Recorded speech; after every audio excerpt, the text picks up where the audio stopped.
ভবিষ্যৎ কনসিকুয়েন্স বাংলাদেশ একটা চরম নিরাপত্তা ঝুঁকির মধ্যে যাচ্ছে। এই বাংলাদেশকে ভারত ব্যবহার করতে চায়, তার স্বার্থে ব্যবহার করতে চায়। আপনার স্বার্থটা এখানে কি? আপনি কি বেনিফিটটা পাবেন? আপনার স্বার্থ অবশ্যই আছে, আমি তো জানি আপনার স্বার্থ আছে। আপনার স্বার্থ হচ্ছে ভোটবিহীন দীর্ঘ 15 বছর আপনার রাষ্ট্র ক্ষমতায় আছেন। আপনি আর কত নতজন হবেন? আমি এই কথাগুলো এভাবে বলতে চাই নাই। আমার একজন নাগরিক হিসেবে আমার খুব কষ্ট হয়। অর্থাৎ একটা দেশের প্রতি আপনি ডিরেক্ট হস্তক্ষেপ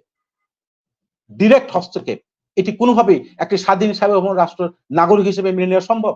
ইম্পসিবল। কখনোই আপনি 10টা সমঝোতা স্মারক চুক্তি হয়েছে। আমি স্পেসিফিক 2টা জায়গায় একটু কথা বলতে চাই। একটা হচ্ছে রেলওয়ে, আর একটু হচ্ছে গঙ্গা পানি। আপনি বলেছেন গঙ্গা পানি, তিস্তা প্রকল্প। মমতা ব্যানার্জি তো অলরেডি ক্লিয়ার মেসেজ দিয়েছে যে রাজ্যকে বাদ দিয়ে এই সিদ্ধান্ত কোনোভাবে বাস্তবায়ন করা সম্ভব নয়। এটি দুরূহ ব্যাপার, নিঃসন্দেহে দুরূহ ব্যাপার। আমরা আশঙ্কিত, এর আগে মমতা ব্যানার্জির কারণেই কিন্তু গঙ্গা পানি চুক্তি বাস্তবায়িত হয় নাই। এবং 2026 সালে এই চুক্তি কিন্তু মেয়াদ শেষ হবে।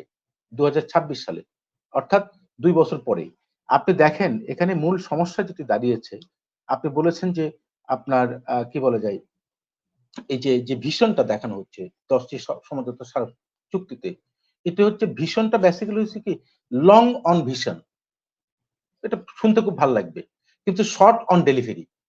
এর কিন্তু ডেলিভারি খুব মানে আশানুরূপ নয়, এবং এটি অনেক অনেক ব্যাখ্যা বিশ্লেষণের জায়গা আছে। এটি একমতের শেষ নয়। আরো অনেক আলোচনা হবে, আরো অনেক বিষয়গুলো উত্থাপিত হবে। বাংলাদেশের মানুষ খুব সোজাসাপটাভাবে জানতে চায় আসলে কি সমঝোতা স্বাক্ষরটি হচ্ছে। খুব সোজা বাংলায় সাধারণ মানুষরা জানতে চায়। আপনি কি দিয়ে আসছেন এবং বাংলাদেশ তাতে কিভাবে উপকৃত হবে?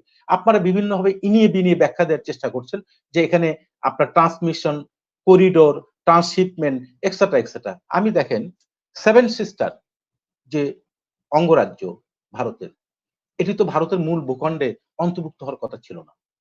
এটা হয়েছে, এবং এই 7 সিস্টার নিয়ে ভারত সিরিয়াসলি কনসার্ন। এখন এই 7 সিস্টারে আপনি বাংলা যেটি যেটি রবি সাহেব বলেছেন যে কানেক্টিভিটি কি, করিডোরটা কি?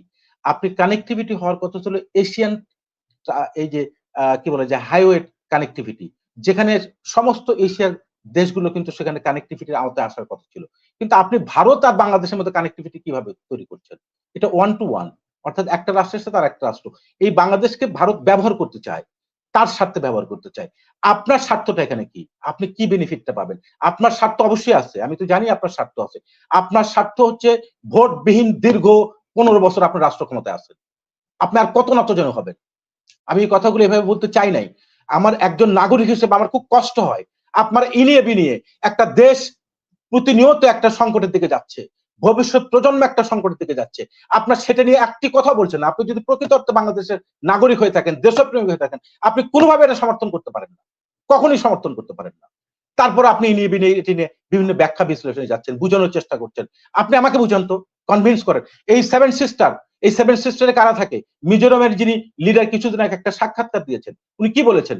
উনি তো তার এখন বয়স 80, এবং তার অনেকগুলো, অর্থাৎ কুকি চীন, যেটা চায়না, মিজোরাম এবং আপনার মায়ানমার, 3টা দেশে তাদের অবস্থান রয়েছে। আপনি চট্টগ্রাম হিলটেক্টের যে পিসফুল সেটেলমেন্ট, সেটা আপনি নিশ্চিত করতে পারেননি। সেখানে আপনি বাংলাদেশের উপরে একটা ছোট্ট দেশ, ডেফিনেটলি বাংলাদেশ ছোট ভারতের চাইতে, কিন্তু বাংলাদেশ ভৌগোলিকভাবে অত্যন্ত গুরুত্বপূর্ণ একটা পজিশনে আছে, যার ফলে বাংলাদেশের প্রতি সবার নজর রয়েছে। মার্কিন যুক্তরাষ্ট্রের নজর রয়েছে, চায়নার নজর রয়েছে, রাশিয়ার নজর রয়েছে, ভারতের নজর রয়েছে। ডেফিনেটলি কোনো সন্দেহ নেই, এটা ভৌগোলিক জিওপলিটিক্যালি একটা ইম্পর্টেন্ট পজিশন বাংলাদেশ হোল্ড করে। আপনি এখানে বলছেন মার্কিন যুক্তরাষ্ট্রের জো বাইডেন, কি বলা যায়, ডোনাল্ড লুর কথা। আপনি এই কথাটা কেন বলেন না? সুজাতা সিং এসে এর সাথে কি বলেছিল নির্বাচনের সময়? আপনি প্রণব মুখার্জি, আমি প্রথম স্লটে বলেছি, তার জীবনীতে কি লিখে গেছে আপনি সেটা একটু পড়েন তো। এই কথা তো বিএনপি বলে নাই, এই কথা তো অন্য কোনো রাজনৈতিক দল বলে নাই, এই কথা তো আমরা বলিনি, এটা তো প্রণব মুখার্জি বলেছে, এটা তো সুজাত সিং বলেছে। অর্থাৎ একটা দেশের প্রতি আপনি ডিরেক্ট হস্তক্ষেপ এটি কোনোভাবেই একটি স্বাধীন সার্বভৌম রাষ্ট্র নাগরিক হিসেবে মেনে নেওয়া সম্ভব? ইম্পসিবল। এর কখনোই হতে পারে না। আপনি কখনোই করতেন না যদি জনগণ ভোট দিয়ে আপনাকে নির্বাচিত করত। একটা রাষ্ট্রের সাথে চুক্তি হয়, একটা রাষ্ট্রের সরকার একটা ফর দ্য টাইম বিং রাষ্ট্র ক্ষমতায় থাকে, পরিচালনা করে, কিন্তু এর কনসিকুয়েন্সটা অনেক লম্বা। আপনি এখন যে সমঝোতার স্বাক্ষর যে চুক্তি করেছেন, তার ইম্পর্টেন্ট কয়েকটা জায়গা আপনি দেখবেন ভবিষ্যৎ কনসিকুয়েন্স বাংলাদেশ একটা চরম নিরাপত্তা ঝুঁকির মধ্যে যাচ্ছে। আপনি এই যে ইন্দো প্যাসিফিক যে বঙ্গোপসাগর, যেখানে আপনি ডক্ট্রিন বলা হচ্ছে, এবং সেখানে ফ্রি অ্যান্ড ওপেন মানে যেখানে আপনি মুক্ত থাকবে এবং যেখানে সবাই এই জায়গাতে ইনভেস্ট করতে পারবে। আপনি সেই জায়গাতে কি করছেন?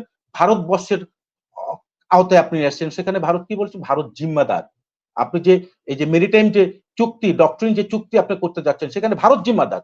অর্থাৎ বাংলাদেশ আন্তর্জাতিক যে আইন এবং আন্তর্জাতিক আইন অনুযায়ী আপনার পানির যে ন্যায্য হিস্সা, সেটা আপনি দিতে এখন পর্যন্ত সম্মত হন নাই। আপনি তিস্তার চুক্তি এখন পর্যন্ত অনিশ্চিত। আপনি এর আগে করেছেন, যেটা অনিশ্চিত হয়েছে। আপনি প্রকল্প নিয়ে চিন্তা করতেছেন। আর গঙ্গা পানি চুক্তি যেটি মমতা ব্যানার্জি অলরেডি, আমি আশঙ্কিত এটা এত সহজ, যত সহজে আপনারা বর্ণনা করছেন এত সহজে এক্সিকিউশন করা সম্ভব নয়। এটি বাস্তবতা। সুতরাং রিপন ভাই এই কথাগুলো আপনারা স্বীকার করবেন। দেখুন, এখানে যে জিনিসটি আমি বলতে চাই সেটি হচ্ছে যে এই যে চিকেন নেক যেটি বলা হয়, চিকেন নেকটা কি? অর্থাৎ শিলিগুড়ি করিডোর যেটি, তাহলে শিলিগুড়ি করিডোর আপনি শুধু রেলওয়ের আপনি কানেক্টিভিটির কথা বলছেন, আপনি রোডের কানেক্টিভিটির কথা বলেন না কেন? যে কানেক্টিভিটির ভিতর দিয়ে আমি চায়নাতে যেতে পারি, আমি আপনার নেপালে যেতে পারি, আমি ভুটানে যেতে পারি, সেটি নিয়ে আপনি কথা কনসার্ন না কেন? আপনি রেলওয়ে নিয়ে কথা, তার মানে ভারতের ইন্টারেস্টটাকে আপনি আপহোল্ড করছেন। কি কারণে? কারণ ভারতের সাথে আপনার কি সমঝোতা হয়েছে, ভারতের সাথে আপনি কি অভ্যস্ত হয়েছেন, সেটি আপনি ভালো জানেন। আপনারাই ভালো জানেন। রোড কানেক্টিভিটি হচ্ছে, আপনি এটা বললাম শুধু, ঠিক আছে?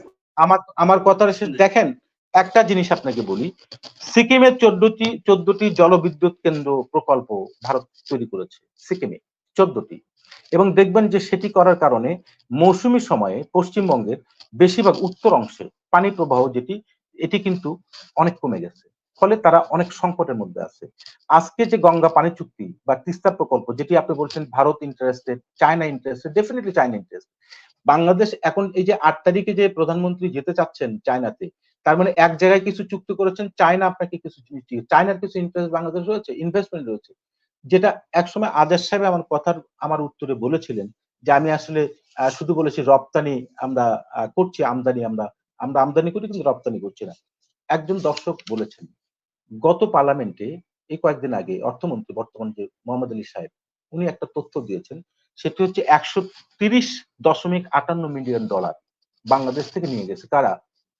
স্টুডেন্ট, এই যে জন্ম সনদ দিয়ে যে স্টুডেন্ট আপনার আইডি, সেই আইডির পরিপ্রেক্ষিতে, এবং সেখানে ভারত কিনেছে $50.60 মিলিয়ন। অর্থাৎ $130.58 মিলিয়নের ভিতরে $50.60 মিলিয়ন, জাস্ট লেটেস্ট তথ্য, গত 24 তারিখের তথ্য এটা। আপনি bdnews24.com আপনি দেখবেন। তার মানে আমাদের কথা হচ্ছে, আমি যে জায়গাতে কথা বলতে চাই সেটি হচ্ছে এরকম যে একটা রাষ্ট্রের সাথে আরেকটা রাষ্ট্র চুক্তি হবে, এটি গ্লোবাল কনটেক্সটে আধুনিক রাষ্ট্র ব্যবস্থায় এটি স্বাভাবিক নিয়ম, এবং আমাদের কানেক্টিভিটি বাড়বে, আমরা রিলেশনশিপ ডেভেলপ করব। ভারতের সাথে রিলেশনশিপ ডেভেলপ করার ক্ষেত্রে আমি ব্যক্তিগতভাবে বৈরী নই। আমি definitely Bharat neighbour country, relationship আরো বেশি শক্তিশালী হবে, আরো বেশি মধুর হবে, কোনো সন্দেহ নেই। কিন্তু সমস্যা দাঁড়ায় সেই জায়গায়, প্রতিবেশী সুলভ আচরণ যেটি বড় একটা রাষ্ট্রে, সেই আচরণ তো আপনি আমার সাথে করবেন, কিন্তু আপনি প্রতিনিয়ত আমার সাথে অপ্রতিবেশী সুলভ আচরণ করবেন, আপনি আমার অধিকার থেকে আমাকে বঞ্চিত আমি হচ্ছি, এবং সেই জায়গাতে আপনি সমর্থন দিয়ে যাবেন আমার গণতান্ত্রিক অধিকার হরণ করার ক্ষেত্রে। জনগণের যে আকাঙ্ক্ষা, সে জায়গাতে আপনি আমাকে সমর্থন না দিয়ে আপনি আমাকে প্রতিবন্ধকতা তৈরি করবেন, সেই জায়গাতে আমার মূল প্রশ্নটা ওই জায়গাতে। সুতরাং সেই জায়গাতে আমি কিভাবে আশার আলো দেখতে পারি, আমি কিভাবে আপনাকে বিশ্বাস করতে পারি, আমি কিভাবে আপনার প্রতি আস্থা রাখতে পারি? সুতরাং রিলেশনশিপ তো ওয়ান সাইডেড হয় না, অর্থাৎ এই রিলেশনশিপটা কিন্তু গিভ অ্যান্ড টেক, অর্থাৎ আপনি উইন উইন সিচুয়েশন থাকবে। তো সুতরাং এই যে 10টি সমঝোতা চুক্তি স্বাক্ষর, যেটা আপনি বলছেন খসড়া নোটে চুক্তি স্বাক্ষর হয়েছে, এটা অলরেডি ডান। এখন যে জিনিসটি, আপনি হয়তো সাংবাদিক সম্মেলন করবেন, প্রধানমন্ত্রী একটা সাংবাদিক সম্মেলন স্টেটমেন্ট দিবেন, সাংবাদিকরা প্রশ্ন করবেন, যে প্রশ্নের উত্তরের মধ্যেই মানে প্রশ্নের মধ্যে উত্তর থাকে। অর্থাৎ প্রধানমন্ত্রী যে সাংবাদিক সম্মেলন আমরা দেখেছি প্রধানমন্ত্রী যাতে খুশি হন, ওই সাংবাদিক কিছু সাংবাদিক, আমি জেনারেলাইজ করছি না, কিছু সাংবাদিক ওই জাতীয় প্রশ্ন করেন, এবং প্রশ্ন করার পরিপ্রেক্ষিতে তারা পুরস্কৃত হন, সেটা আমরা দেখছি। তো সুতরাং এই যে ড্রামাগুলো দয়া করে আপনারা বন্ধ করুন। এই দেশ মহান মুক্তিযুদ্ধের মধ্য দিয়ে অর্জিত একটা দেশ, এই দেশের 30 লক্ষ শহীদরা রক্ত দিয়েছে, 2 লক্ষ মা বোন সম্ভ্রম হারিয়েছে, তাদের ইজ্জতের দিকে তাকিয়ে তাদের আল্লাহর ওয়াস্তে আপনারা এই দেশের কিছু জায়গায় দেশপ্রেমিক নাগরিক হিসেবে নিজেকে একটু প্রমাণ করার চেষ্টা করুন। আমি এই কথা বলছি, আওয়ামী লীগ একটি বড় রাজনৈতিক দল, আওয়ামী লীগের অনেক লিগ্যাসি রয়েছে, কোনো সন্দেহ নেই। কিন্তু কথা হচ্ছে আপনি দেখেন, আপনার নিজের কাছে আমি একটা প্রশ্ন করি তো, আমার খুব লজ্জা লাগে, আমি ব্যক্তিগতভাবে খুব লজ্জিত হই। আমি পরীক্ষা দেই নাই, আমাকে বলা হয়েছে আপনি গোল্ডেন জিপিএ পেয়েছেন, আমার এই সার্টিফিকেট দরকার নেই, আমি সার্টিফিকেট নিতে চাই না। আমি সার্টিফিকেট চাইতে আমি প্র্যাকটিস করতে চাই যে আমি ওইটা অর্জন করার চাইতে আমি ব্যক্তিগতভাবে কত রিসোর্স হলাম। আপনি আমাকে বলেন 2014 সালে নির্বাচনে 153টি আসনে বিনা প্রতিদ্বন্দ্বী, ধরে নিলাম জনগণ আসে নাই, ভোট দেন, এমপি হয়েছেন। 2018 সালে আপনি কি করেছেন?